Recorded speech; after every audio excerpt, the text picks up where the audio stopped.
Hello and welcome to the first Pyline Civics video.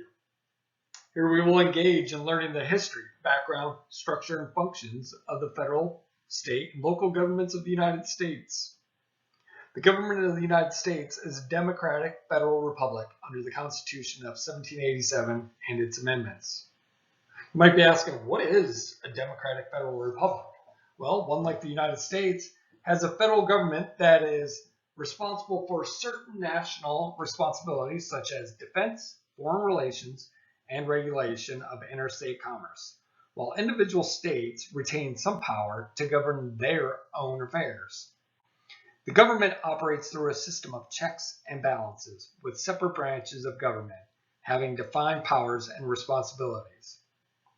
In a democratic federal republic, citizens have the right to vote and participate in the political process, and the government is accountable to the people through regular elections.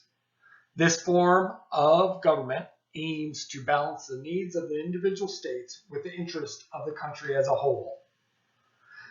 Now, getting back on track for the U.S., there are three levels of government for the U.S. The first is the federal. And that's pretty obvious. That consists of like the president, the senators, items like that. The second is the state, which consists of 50 separate governments, or governors, or states, as you could say. And then the third level of government is the local, consisting of nearly 85,000 government units consisting of counties, townships, cities, and other local units within the states. Some of these could be like your local mayor, city council. Those are the individuals involved with that process.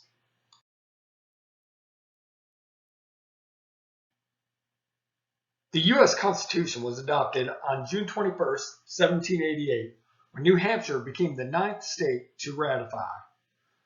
You needed 2/3 of the states to agree to create the Constitution. That's why the 9th state. The last state to actually ratify was Rhode Island in 1789. The U.S. Constitution is the oldest written constitution, serving as a model for a number of other countries, and is broken up into a preamble, 7 articles, and 27 amendments, which we will get into in future videos. The Constitution created the governmental powers of the United States of America.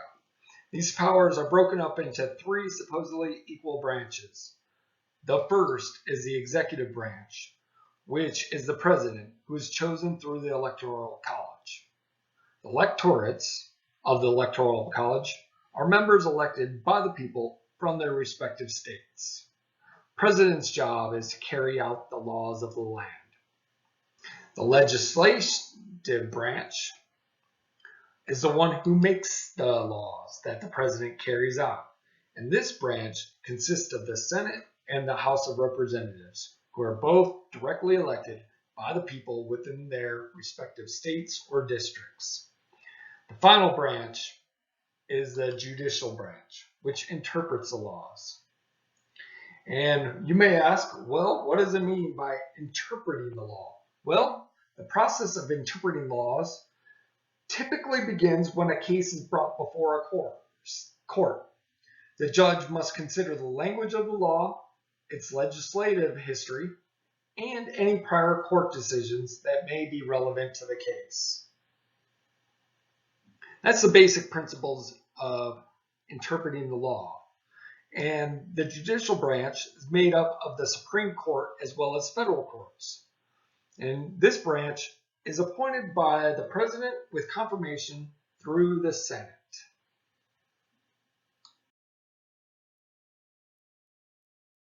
As we carry on with this channel, we will dive deeper into the principles of the Constitution and the American government. Thank you for tuning into this edition of Pyline Civics, and please like, comment, subscribe, and tune into future videos. And God bless America.